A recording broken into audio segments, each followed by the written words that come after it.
Hi, it's Guy Morrow here, and this short video forms part of a series of videos that accompany my book entitled Artist Management, Agility in the Creative and Cultural Industries. This video specifically relates to Chapter 4, Agile Management Strategies, and the case study of Peter Maple's work, who's a film director and actor within the film sector. And I'm specifically referring to section 4.4.2 entitled Creative Conflict. Discussing the management of collaborative decision-making processes at Google, Google Executive Chairman and ex-CEO Eric Schmidt and former Senior Vice President of Products Jonathan Rosenberg argued that, quote, reaching the best idea requires conflict. People need to disagree and debate their points in an open environment because you won't get buy-in until all the choices are openly debated. They'll bobblehead nod, then leave the room and do what they want to do. So to achieve true consensus, you need dissent. If you are in charge, do not state your position at the outset of the process. As General Patton famously said, if everyone is thinking alike, then somebody isn't thinking, end quote. Discussing conflict as it relates to team-level creativity, like Schmidt and Rosenberg, Kurtz and Amabile argued that conflict has a role to play in group creative processes. These authors built on the body of individual creativity research to discuss the ways in which groups generate insights and a collective ability to think outside the box. While lateral thinking, associative thinking, and divergent thinking are key to this process for individuals, for groups or teams of people, for Kurtzberg and Amabile, quote, the input of other people's ideas, knowledge structures, and perspectives at different stages of the thought process might have important effects on how creative ideas are formed, perhaps by increasing the probability of lateral associations, end quote. In filmmaking groups, such as those with which Peter is involved, diversity of the group's membership enables the collaboratively generated thoughts to leap from category to category, rather than these processes simply following pre-existing paths of cognition. For Kurtzberg and Amabile, quote, noticing similar features in seemingly unrelated elements appears to be a crucial skill in associative thinking, end quote. And this is something that filmmaker Peter Maple factors into his filmmaking processes. Quote, the biggest thing, I think, is meeting other people, but not just people within your own circles.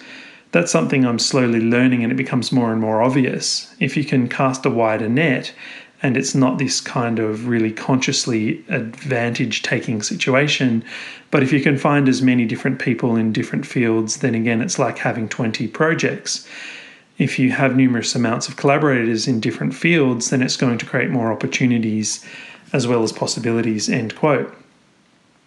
However, whilst for Peter, this attempt to facilitate associative, lateral or divergent thinking through engaging collaborators in different fields creates more opportunities and possibilities for his work, this attempt can simultaneously cause conflicts relating to communication and coordination difficulties, as well as in relation to the direction of the artistically creative work. Such tension and conflict can be exacerbated by the fact that participants often feel very passionate about artistically creative work. This can cause a problem because, as Kurtzberg and Amabile noted, quote, conflict can affect a person's mood, rapport with others, and even patterns of thinking, end quote. Thought processes can become rigid and narrow. On the other hand, when divergent thinking and openness are correlated with high levels of creativity, it is surprising to note that in this context, some types of conflict, specifically task-based conflict that is manifest by way of disagreements of opinion regarding specific work issues and goals, can aid the creative process. Discussing both conflict that is detrimental to the group creative processes with which he's involved, as well as conflict that is beneficial to these processes, Peter noted, quote, it can be both. It tends to be more in hindsight that you realise that it was beneficial. It's hard to deal with in the moment.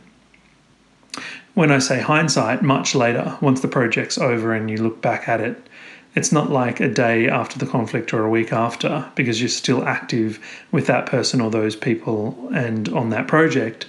So what you're generating within your own mind is still running around, but once you get that time away from it, you can look back and go, oh, it has benefited the project. Probably you learn to grow from it as well, and your art grows from it too." End quote. Discussing this very phenomenon, Kurtzberg found through her research that heterogeneous teams are often more creative, though they perceive themselves and their team to be less creative. She also found the inverse to be true. Homogeneous teams perceive their output to be creative, though it is often not. This is because there is a difference between feeling creative and being creative when it comes to groups. Homogeneous teams seem to excel at more exceptional outcomes, such as trust, liking, and positive attitudes. Heterogeneous teams seem to excel at more performance-based outcomes, such as originality, complexity, and decision performance. Because positive emotions can lead to assumptions of positive outcomes, self-managed artists such as Peter need to be aware of the moments when the creative groups with which they are involved feel creative as opposed to being creative. They also have to factor in the cost of heterogeneity. While it can enhance creativity by increasing the probability of lateral associations, there can be a cost in terms of team cohesiveness and affect, emotional conflict, and membership turnover.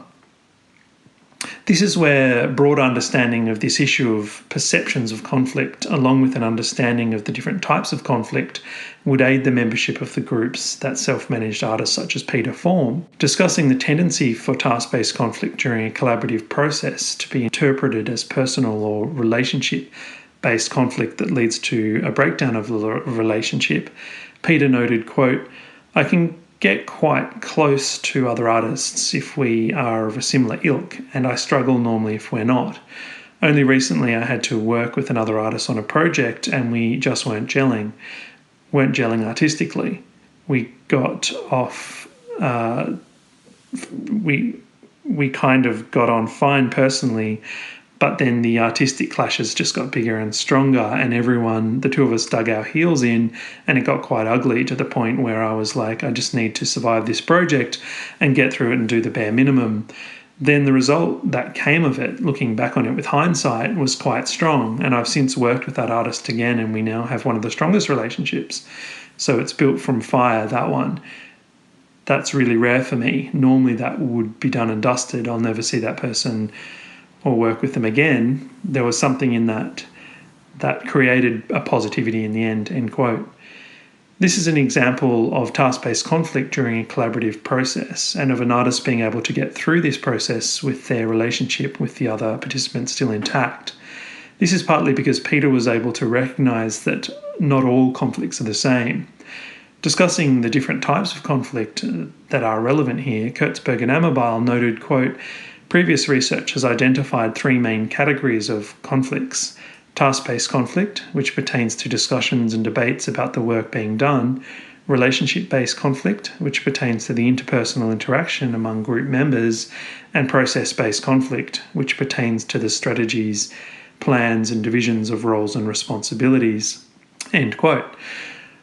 While some task-based conflict may be beneficial to the output of the group, too much of it can become counterproductive, and relationship-based conflict and process-based conflict are both damaging to groups. Kurtzberg and Amabile posited that it is important to categorise the type of conflict involved, as different types of conflict have different effects. This is indeed something that Peter noted he has sometimes been able to do, quote, "You can be aware of it in the moment as well at times, that it's benefiting the project, the conflict. It kind of takes two states of mind or two states of thinking to do that. You need to disassociate from the emotion to be able to recognise that," end quote. This topic of creative conflict is an important one for the arts and for artist management, because it enables managers and self-managed artists to be able to identify the different types of conflict, to be able to analyse what is actually happening in a group, and to assess whether it is actually contributing to the creative process or whether it is detrimental. Thank you very much.